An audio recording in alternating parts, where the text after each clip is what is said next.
Hello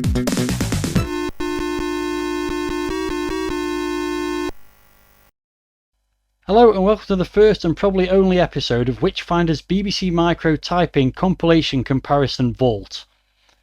This video is essentially a mashup of 3 of my different series, and the reason for that is that I'm going to be reviewing this. This is Triple Decker 10 for the Acorn Electron and BBC Micro. This is a compilation of 3 games that were originally published in Electron User magazine as type-in listings, which means they're also compatible with the BBC Micro.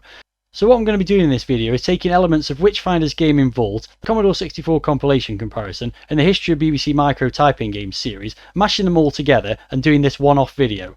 So with that in mind, let's begin in Witchfinder's Game in Vault mode and take a look at the fact file for this compilation. Triple Decker 10 was released in 1987 in the UK. It was published by Alternative Software, and the developers of the 3 games were Roland Wadilove, who did 2, and Mark Smiddy, who did the 3rd.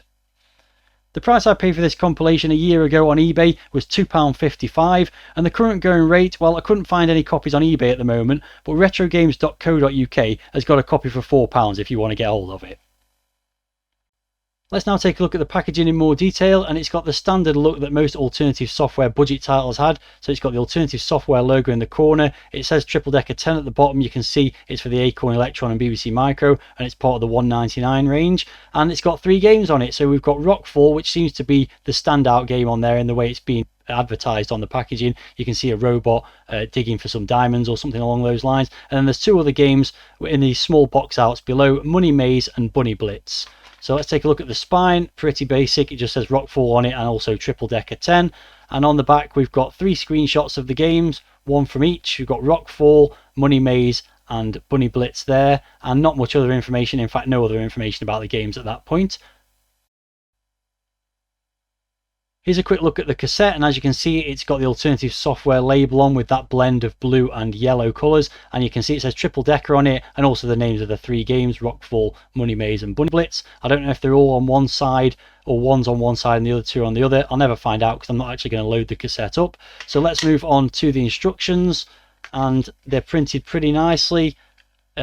As you can see, it says the Triple Decker logo again. It's got some loading instructions. It's got the overview of Rockfall, which is the most dominant game, if you like, probably the best game on the compilation, I'm guessing, based on how much the instructions are compared to the other 2, which are literally just a paragraph and the keyboard controls for Money Maze and Bunny Blitz. But overall, packaging is pretty nice. As you can see there, it was released in 1987, and they do say, for programmers, if you've written a good program for any home computer, send it to us now for evaluation. We pay excellent royalties. Your program could be in the shops within 3 weeks. And they really do take any programs based on this because, as I say, these games originated as typing games. And on that note, let's now take a look at the first of the 3, Rockfall, which is going to be in one of the issues of Electron User. So that means now I'm going to switch to BBC Micro Type-In series mode and take a look at that magazine.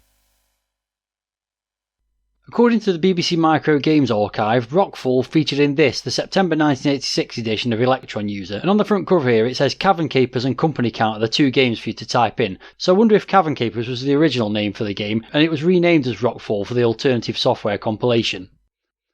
It should go without saying, but I'm going to say it anyway, that I'm not going to be going into the depth I normally would in a History of BBC Micro Typing Games episode. I'm literally just going to look at the front cover, the contents page, and then the game listing.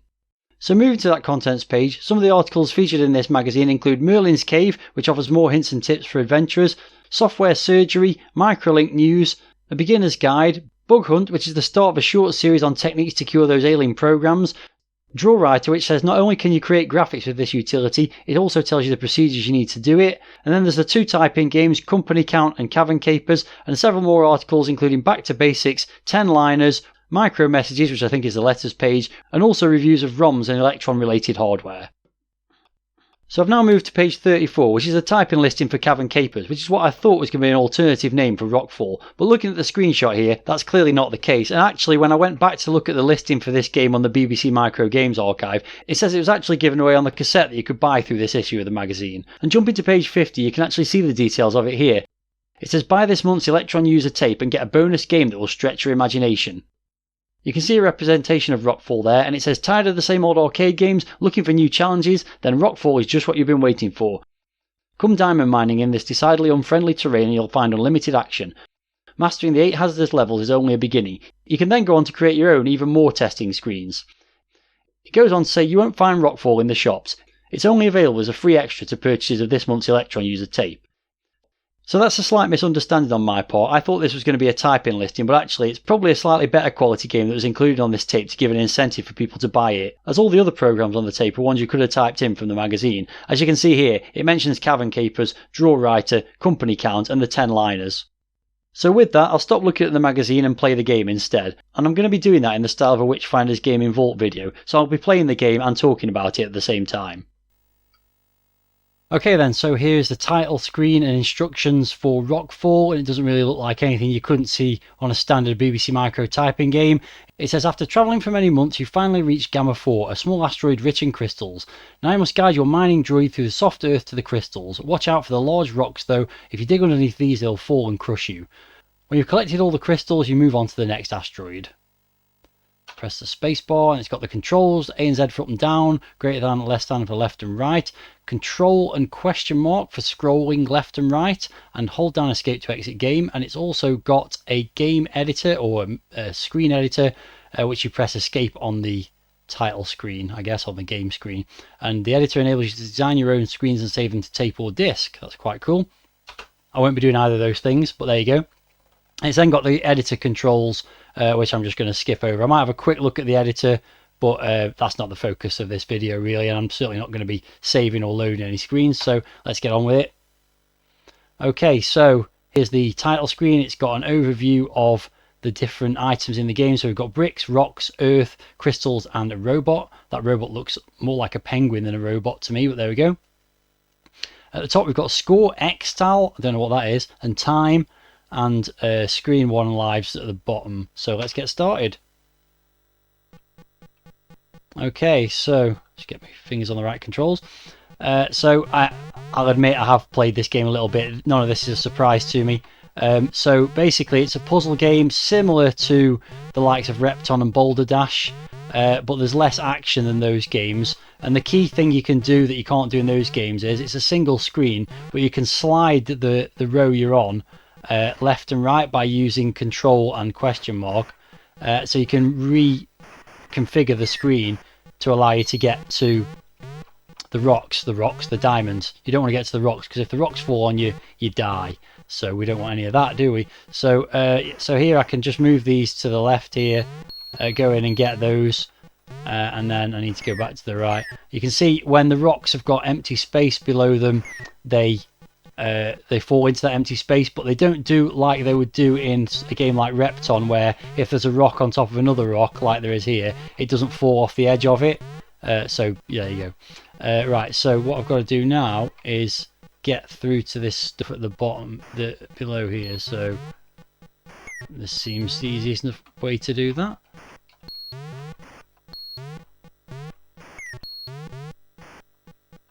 I've got all of those, and what you can actually do is wrap around the screen, so I can just move off the right hand side of the screen onto the left there, and I can start pushing all those things over so that I can go and easily get all those diamonds there. And that just leaves the ones at the top of the screen.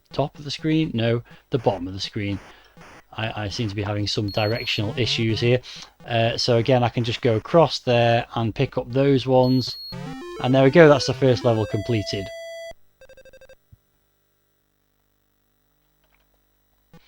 So on to level 2, and the difficulty level does ramp up pretty quickly in this game from what I've seen of it. So here I've got to collect these ones. No, that's not going to work, is it? That's safe. So I've got to collect these 4 diamonds here, and then probably the easiest thing to do next is to go over to the opposite side of the screen. No, that's got to be careful there, otherwise I'm going to end up do myself some damage. What I could do here is move across and drop those bricks in there, or blocks, and then go back onto the level below. No, maybe go a bit further here. Okay, now I've gone to the level below, move myself across. Yeah, that's not really worked as well as I hoped it was going to. Responsiveness to the keys is a little bit sluggish at times, but it's not really a huge problem because there's no real jeopardy from the environment. There's no monsters trying to get you or anything like that. There we go, that's got rid of those 2. And then I can probably just move this across here and get that one. So yeah, there's no problems with trying to get the do that. That's gonna work. You know, things trying to kill you while you're trying to negotiate around the screen. So what have I got to do here? I've got to get down there. So I go across there and then across there. That'll get me that one, and I can just go across here and get that one, and that's the second level completed. So there we go, on to the third level, which is very pink. So you get a change of colours on each screen. I haven't really talked about the graphics. The graphics are pretty nice. If this was a typing game, it would have some machine code in it to generate these multicoloured animated sprites for sure. It wouldn't just be pure basic. And that's probably why it wasn't done as a listing in the Electron User and was given away, because as I suspected, it's a little bit higher quality than your average typing game, especially for the Electron, from what I've seen so far. What have we got to do here then? So move that across there, move that across there, that gets me that one, and same again. Oh no, I killed myself. Yeah, so that's why you've got to be careful not to slide under a rock and accidentally kill yourself. So the level resets if you lose a life, and the timer resets as well. The time limit, reasonably generous at the moment, but it does get more demanding and more challenging as time progresses. So what I've got to do, I've clearly got to move these all the way over here, haven't I? Yeah, and then this one as well. That'll then allow me to get those two. So yeah, graphics are reasonably nice. Sound effects are not fab, to be honest. The annoying sort of droning sound in the background, and also the sound. They're better sound effects than you get in a typing game for sure, a normal typing game, but they're also a bit annoying. How am I going to get this thing now? If I go, nope, I'm on the wrong level. Yeah. Oh, that was lucky. So surprisingly, I didn't die with a rock falling on me then, which I have to say was probably very lucky. Okay, so that's got rid of that. So I just need to move this one over out of the way. Maybe this one as well. Clear a bit of space, because what I've got to do now, and my time is running out, is get all these ones at the top of the screen. To do that, I've got to very carefully move across. So it's not that difficult. It's not as difficult as I thought it would be. Everything's just dropping down. This is why I need to clear that earth from below, because they all need to fall down into the pit below, otherwise you run the risk of not having enough room for all the rocks. So what I should be able to do now, I'm running out of time, so I've got to be quick about this. Move all that across and then just go. Oh, come on, move. Yeah, the biggest problem with the game is the keyboard reactions, which are a little bit slow. You can hold the key down to move, so that helps a bit. Wow, this looks tricky. It's also very green. Green and red, not a good colour combination, it has to be said. As the saying goes about red and green. So what I'm going to do is clear all this, because that's probably going to be necessary for the stuff above to drop into. And then, not sure exactly what to do here. No, well, it wasn't that, was it? That was really stupid. Okay, let's try this again. So, I don't know if this is really necessary, but I feel like the more space there is at the bottom of the screen, the better, really.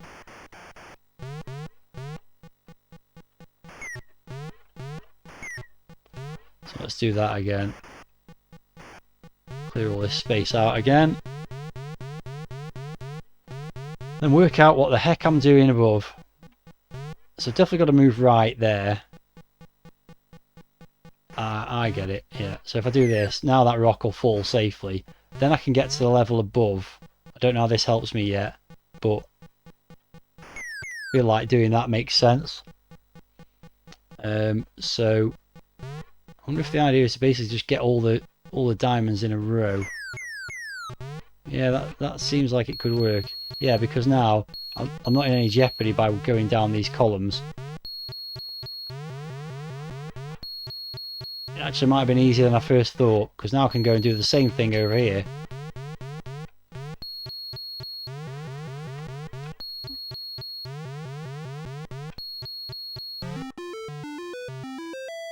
There we go, that's another level completed. I'm doing alright here. I've only got one life left, I think.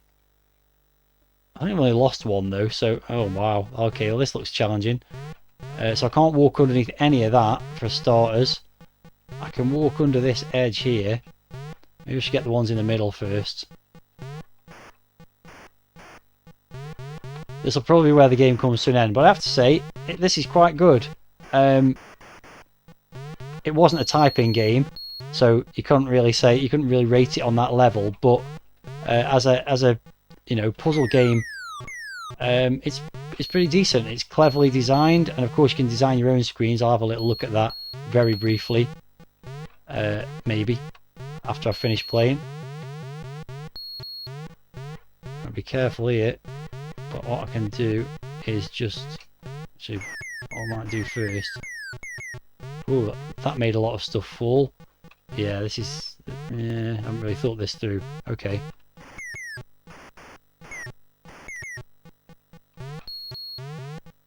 That's okay, that worked out alright. I still need this one over here though, so I'll just move that to the right. So yeah, this whole concept of sliding the play area around is quite cool. It's, as I've said, a little bit sluggish to respond sometimes, but overall it's a pretty interesting idea for a game. I really don't know what I'm doing here though. I guess just go down to the bottom. Somehow I've got to make all this stuff line up. Well, I suppose I could do that. I do that. And then move to the other side of the screen. Now they're all in line. Might actually complete this one. I don't know how I'm getting that stuff there. Go back to that.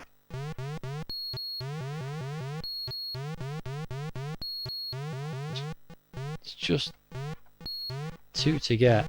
Oh, hang on. What about moving that over there? And then... Oh, I'm running out of time. I can't work this one out. Oh, hang on.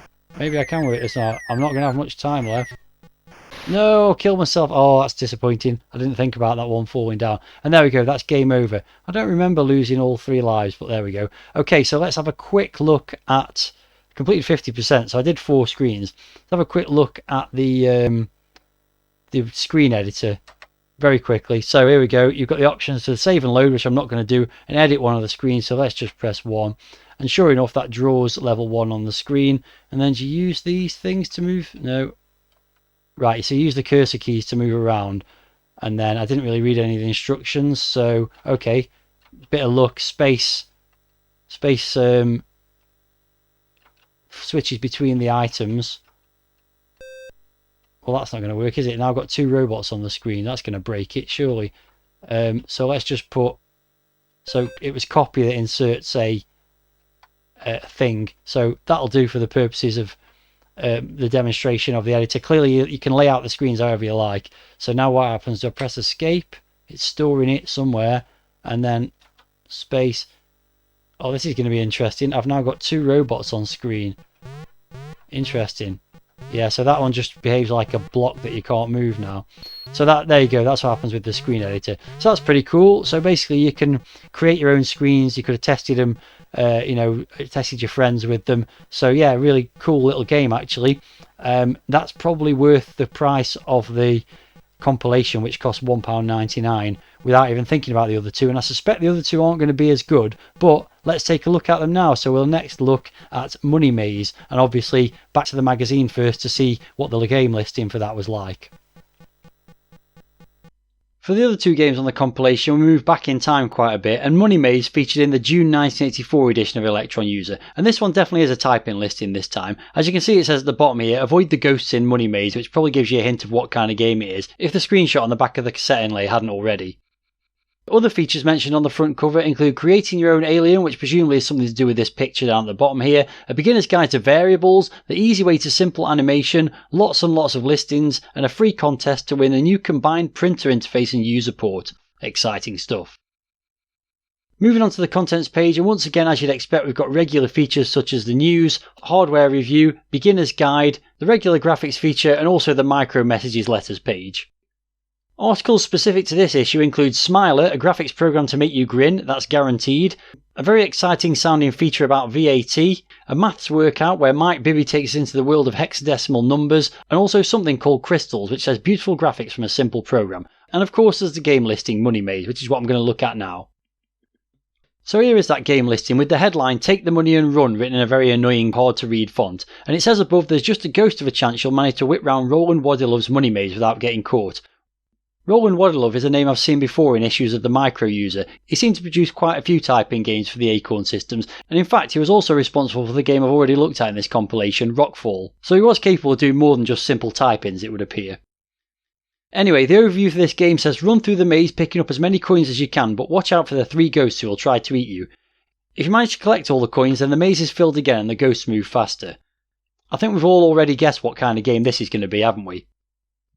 As is typical for the Electron User and its sister magazine, the Micro User, the listing itself begins later in the magazine, but you do get this box art giving an overview of all the procedures and variables used in the game. Moving on to page 57 though, you can see at the bottom of the page a screenshot of the game, which of course is the same as the screenshot on the back of the cassette inlay and confirms that this is a Pac-Man clone. The listing covers 2 pages with a line count of just over 200, and it consists of the usual things you'd expect to see in a basic listing from this era, especially if you've been watching my BBC Micro typing game series over the last year or so. So for that reason, I'm not going to go into it in any sort of detail and move on to taking a look at the game, which to be honest, I'm not expecting to be up to much. Here's the on-screen instructions for Money Maze then. It says run around the maze picking up as many coins as you can, but watch out for the 3 ghosts who will try to eat you. If you manage to collect all the coins, then the maze is filled again, the ghosts move faster, and the controls are there. Let's just get on with this, shall we, because we know what this is all about. It's a Pac-Man clone, and by the looks of it, not a very good one. So I'm the little stick man moving around the maze collecting the dots.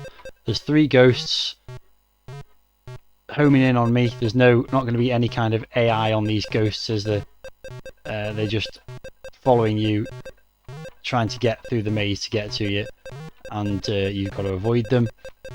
You do move faster than them. It's quite hard sometimes to the keyboard controls are not reacting super well. They're not too bad, but at least you can sort of... Actually no, it's one of those games where I've talked about this before. A lot of these type-in versions of Pac-Man, you're pushing the direction you want to go, and in Pac-Man you just carry on going that direction, but in this game you stop dead. Oh, it's quite hard to get through these gaps sometimes. I only feel like these dots here are going to be tricky. Oh, it wasn't too bad. Let's try and get the one on this side. You just got to do a lot of moving backwards and forwards. Can't get in there. There we go. Sometimes he just keeps going past the gaps when you're going vertically. And we're going to go here. Let them all home in on me that way, and then go right. No, this is going to go badly. Oh no, not too bad. Yeah, so graphics very simple. You've just got your stick man, the 3 ghosts, all the same colour, just single colour sprites, and just red squares with a yellow border for the maze. I've just got 2 to get. I'm not going to get there before he does. Oh, I'm going to have to... This is where you're going to have to go to another bit of the maze and drag them away. And the box in the middle serves no purpose because the ghosts don't go in there. You can't kill the ghosts like you can in Pac-Man either. Oh, they can cut corners as well. That's naughty. Oh, it's got me. I've got two dots left to get. You do get a score on screen, but it's very simplistic, isn't it? This is the sort of thing I was looking at in sort of 1983 or 84, probably 83, of the BBC Micro Typing series. What's my name? So it's got a high score recorded. I mean, do I even want to play it again? Presumably when you get to the next level they just start moving faster. Let's give it another go.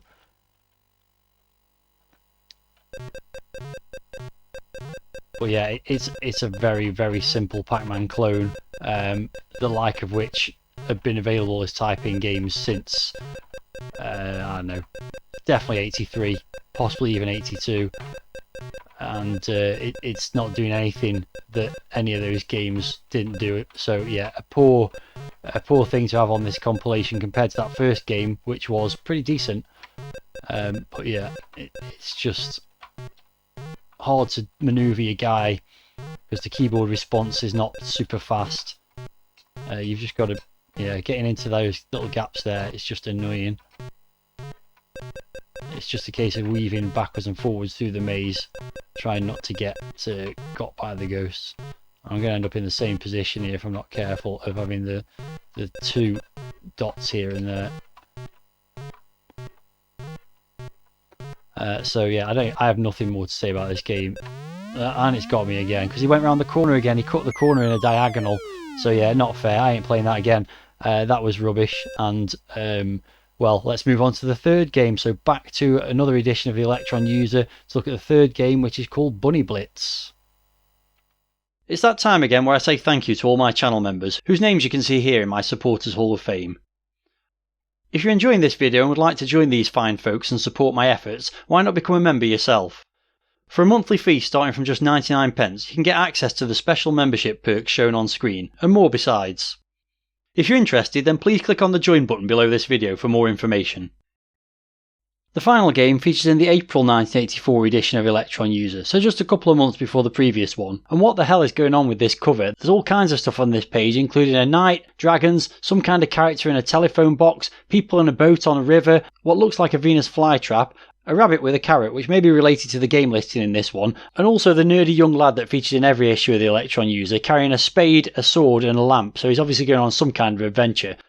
Anyway, on the left hand side on the sign here it says join the asteroid hunt, design your own wallpaper, explore the world of adventures, have fun with a pelican and hitch a hike through space.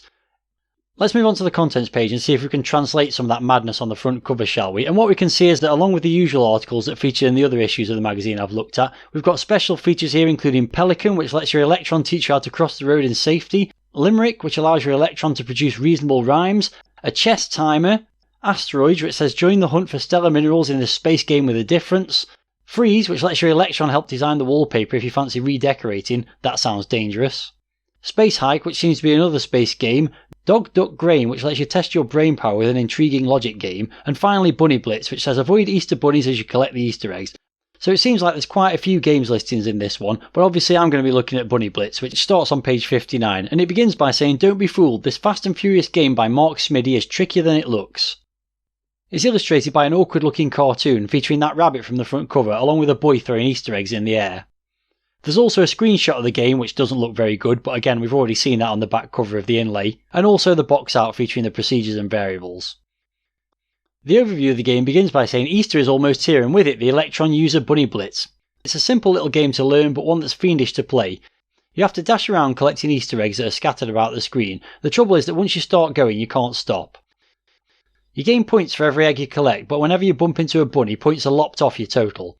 Not only that, but you're also fighting against the clock. Clear a screen in time and you're faced with another screen containing even more bunnies.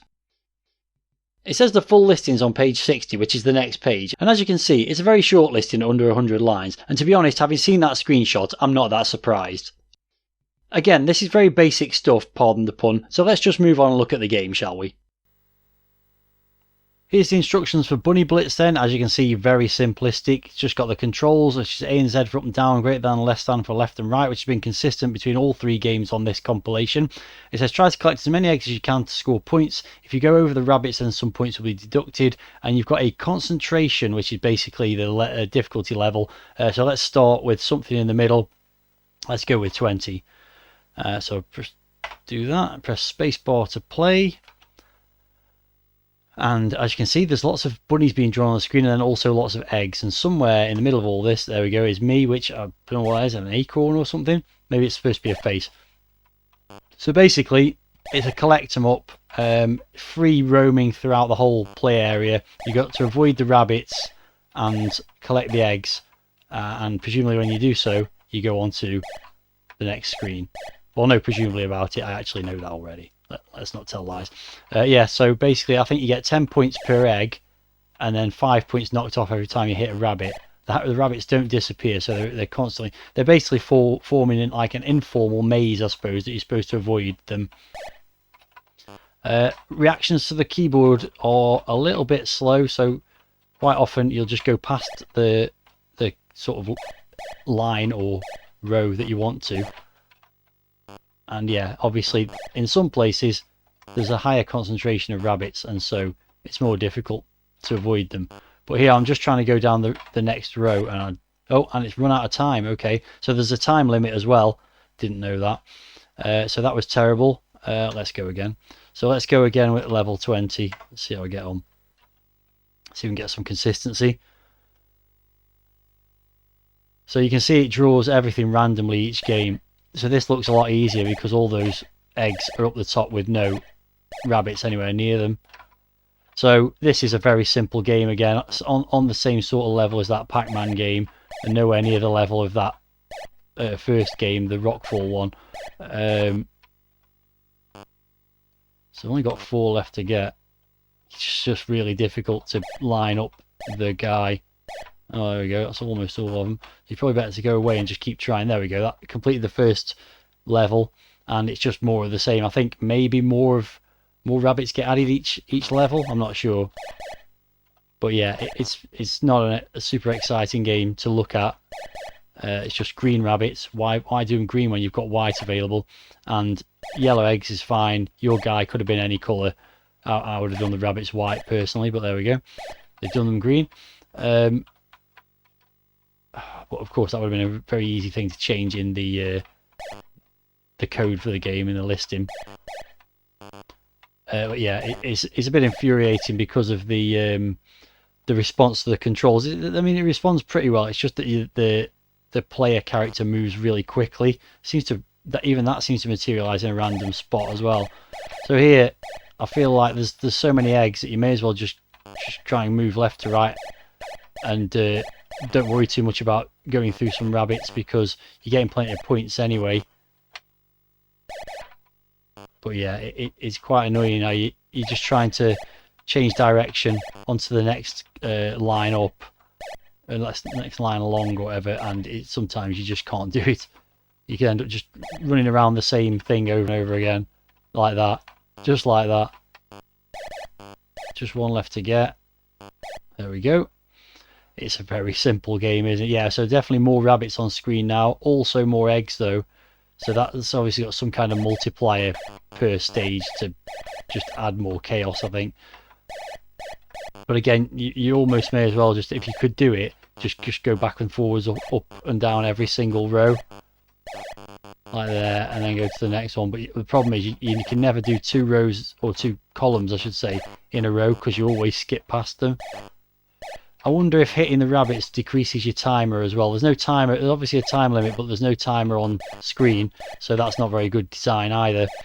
And it seems like the sort of thing that could have been put on the screen. There's plenty of space there for a timer to be displayed. So yeah, very simple game. If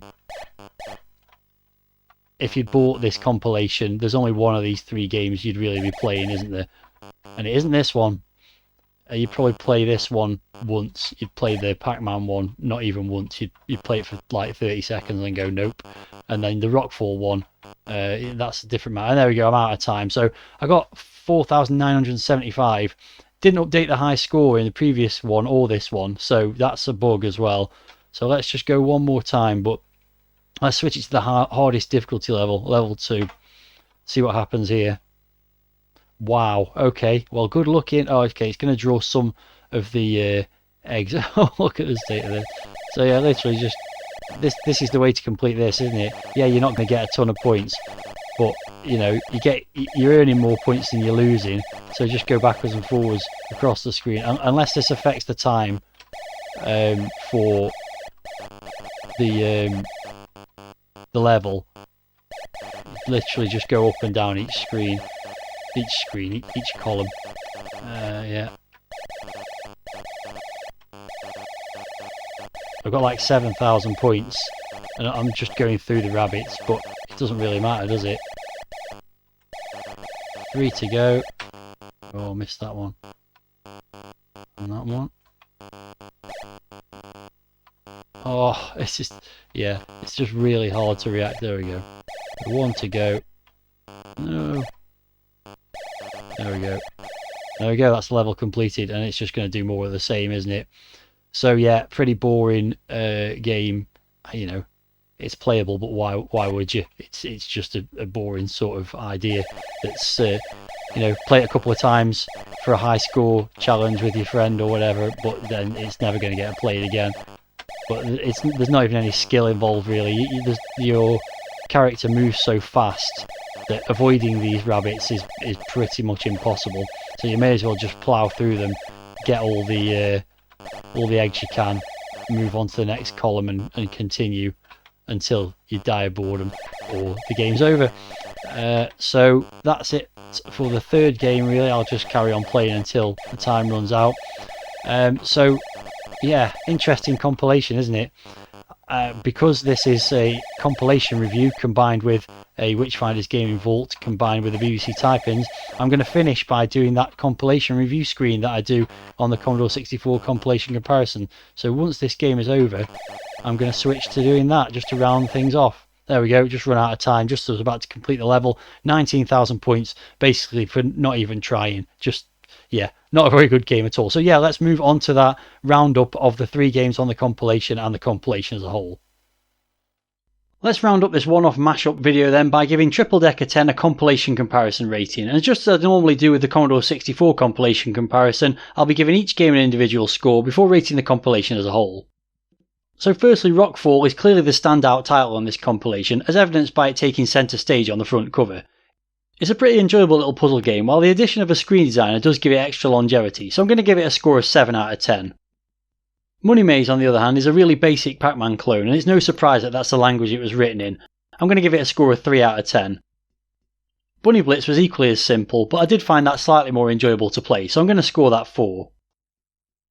So moving on to rating the compilation as a whole, I'm going to give the packaging a score of 7 out of 10. It's pretty standard budget game packaging, but the picture on the front cover for Rockfall was nicely done, and the instructions were pretty comprehensive. The average score for the 3 games comes out at 4.67, and as for value for money, well, it only costs £1.99, but to be honest, only one of the 3 games is actually worth playing. I would say though that is a pretty decent budget game, but because the other 2 are so terrible, I'm going to give a value for money rating of 7 out of 10, and that means that the overall compilation rating for Triple Decker 10 comes out at 56%. Obviously this one isn't going into any kind of league table, and I couldn't be bothered to see if there were any magazine reviews for it either, so that's essentially where this video comes to an end. But if I was putting my Witchfinder's Gaming Vault head on, then I'd have to say whether I'm going to keep or sell this, and to be honest, I'd probably keep it because this was quite a fun thing to do. If you've got any thoughts about the 3 games featured in this compilation, or the compilation as a whole, as I always ask, then please let me know in the video comments, and if you enjoyed this slightly different video from the norm, then please give it a like. Since this video is also supposed to tie in with the History of BBC Micro Typing Games series, I will put some links in the pinned comment to the 3 magazines and games featured in this video, so you can look at them in more detail or try the games out if you want to. Thanks very much for watching, and until the next time, see ya!